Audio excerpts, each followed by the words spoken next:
Hello, beautiful souls. Welcome to Spiritual Awakenings. I'm PK Pastor Kevin. Let's get into it. Let's talk about this Iran-Israel nuclear weapon situation in light of the Bible. As you may know, recently Israel launched waves of military attacks upon Iranian nuclear facilities, killed top military generals and nuclear scientists in an operation that has gone on for days, according to reports. This is really an attack upon the Islamic Republic of Iran, which took over Iran in 1979 and has ruled their citizens with an oppressive iron hand ever since. According to reports, Iran has been providing weapons and financing the actions of Hamas and Hezbollah militants in Iraq and Syria. But God has been moving among the citizens, the people of Iran. When those bombs came down from Israel, targeting certain people and nuclear facilities, there is video footage of Iranian citizens cheering, celebrating, just really excited and celebrating the hopeful end to the Islamic Republic of Iran. And Christianity is growing in Iran. The Christian faith is growing in Iran more than it is in America. Who would have thought that? Islam is declining in Iran, with mosques shutting down weekly and lack of observance of Islamic holidays, according to reports. Mainly because the Islamic Republic of Iran is oppressive and doesn't give the citizens their freedom. So the citizens are rejecting that in favor of Christianity. There's a video circulating that is reported to be the Crown Prince of Iran, who says the Islamic Republic has come to its end, which is a good thing because they want to get nuclear weapons and they want to bomb Israel and also us. There's plenty of videos out there of them chanting death to America, death to Israel. I believe God has had enough of Iran's repeated threats against Israel. If you go back in the Bible, in Genesis 12, verse 3, God told Abraham, "I will bless those who bless you, and whoever curses you, I will curse," God said.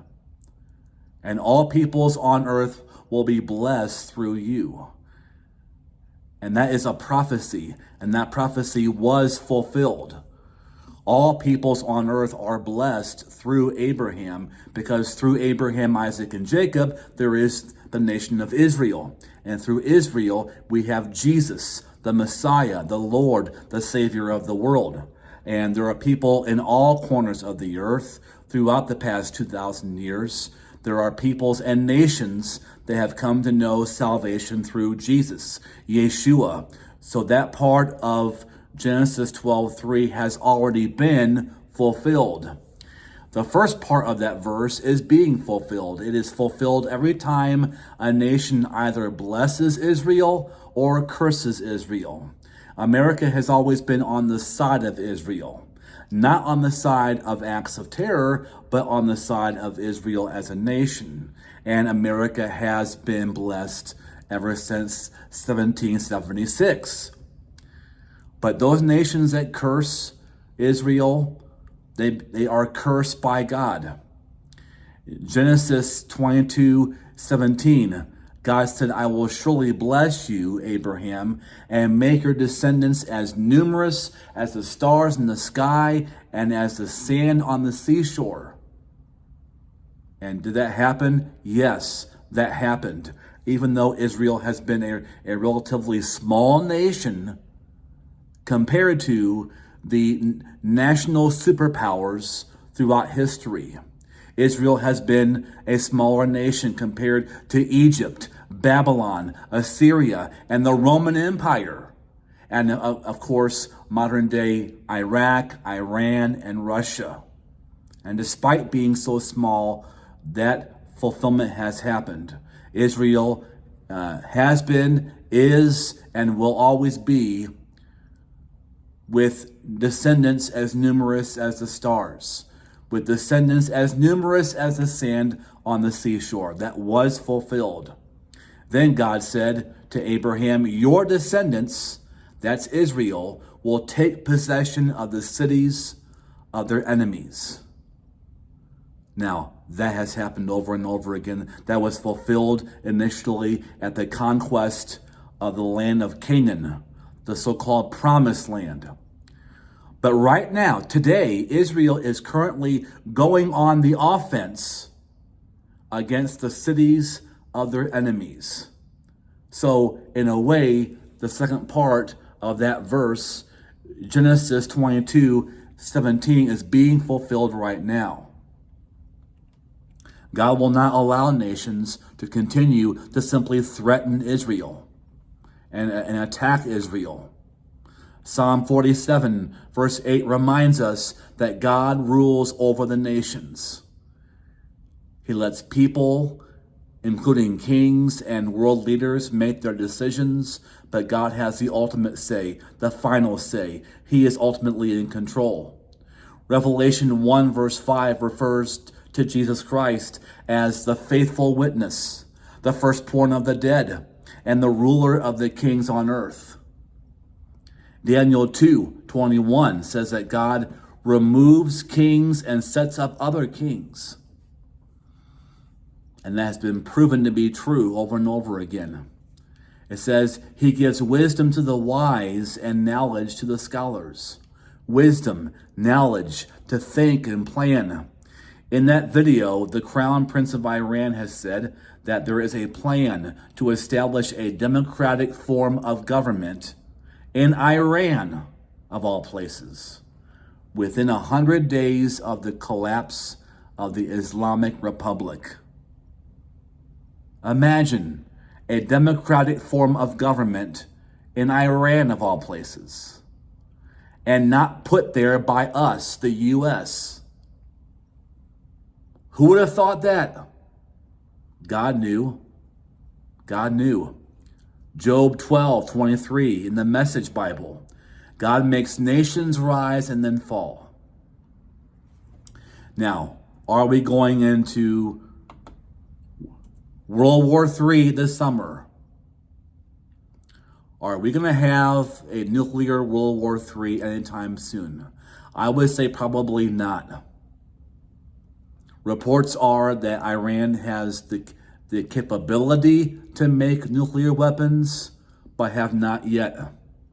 So we might have some missile strikes from the U.S. We'll see what our president and our government choose to do.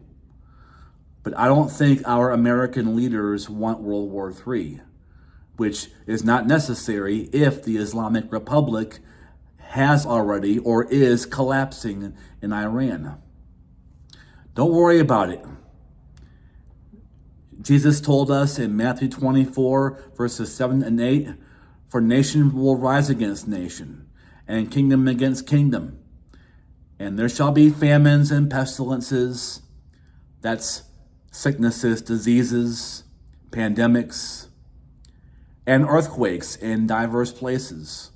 All these are the beginning of sorrows, the beginning of the end. It's not the end now. He said, don't panic. It's not the end right now.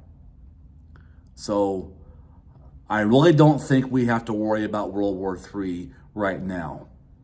Trust in the Lord with all of your heart. Lean not on your own understanding.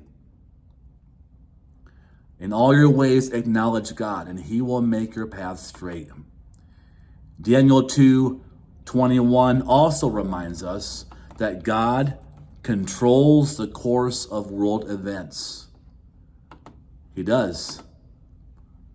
Now, I don't believe that God micromanages your life or mine. God gives you and I free will to choose what shirt to wear, what clothes to wear, where to go, who to be with, what job to get, how to cut your hair. But God does have in his hands the big stuff, the world events. And God controls, not you, not your decisions. You are in charge of your decisions. You are in charge and in control of your own decisions. You are responsible for your own actions. But God does control the course of world events. Or, like the song says, he holds the whole world in his hands. So trust God. It's not the end right now. It's the beginning of sorrows, but not the end. God's got this. It's all going to work out beautifully. Trust in the Lord. And eventually we know from Philippians chapter 2 that one sweet day every knee will bow in heaven and on earth and under the earth. That includes the members of Iran, the members of the Islamic Republic. That includes you and I and every single person. Every knee will bow and every tongue will confess and say, Jesus is Lord, to the glory of God the Father. So it's good news. We have good things. Trusting God during these uncertain times, he will make a way for us where we can't see a way. Thanks for watching. If you enjoyed this, smash that like button, and I'll see you in the next video.